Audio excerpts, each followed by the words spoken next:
Alors, comme vous pouvez le constater, nous sommes dans la mise en place de nos fosses à escargots. Alors, observez bien. Ici, vous allez effectivement constater que on y a apporté un peu de terre molle pour l'épanouissement des escargots. En réalité, lorsque la terre est dure, il est recommandé d'y ajouter de la terre un peu molle. Voilà. Maintenant, après ça, on va mélanger un peu, on va associer un peu du copeau de bois blanc. Je précise bien le copeau de blanc, le copeau de bois blanc, ou encore de la cire de bois, pas le rouge. Voilà. Donc, je vais arriver à une, je crois que c'est la 4e fosse. Vous allez voir comment on y a mis effectivement du copeau de bois. Donc, ici, à l'intérieur, vous allez également constater que on est effectivement dans un bâtiment, mais on a à l'intérieur des fosses planté déjà des macabots, hein, des tarots. Voilà, observez bien. Voilà. La terre, elle est déjà assez mouillée. Mais quand vous n'avez pas une terre suffisamment mouillée, il est recommandé d'y verser un peu de l'eau. Voilà. Déconseillé de transformer le milieu en boue. Donc, vous n'allez pas trop arroser. Vous allez mouiller le milieu. Vous allez l'humidifier. Voilà. Maintenant, on y a mis du taro, du macabo. Voilà. On va arroser pendant 1 à 2 semaines pour que ça se développe et on pourrait à partir de là faire notre implantation, alors notre mise en place des escargots. Voilà, vous observez bien.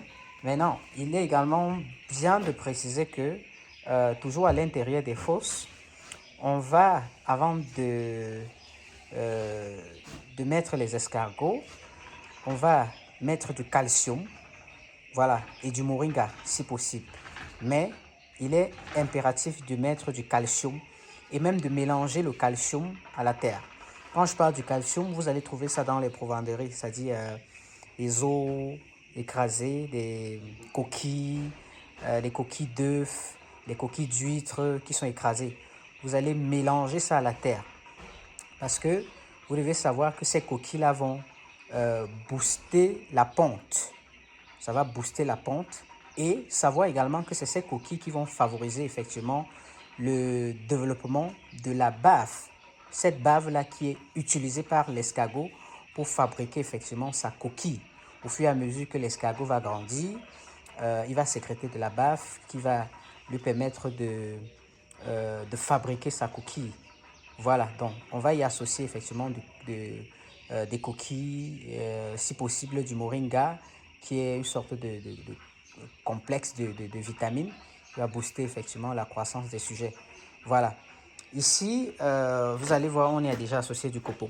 Vous voyez, j'ai dit qu'on peut également mettre de la sciure de bois blanc, pas rouge, parce que le bois rouge est un peu toxique pour les animaux, que ce soit les escargots ou non, c'est un peu toxique.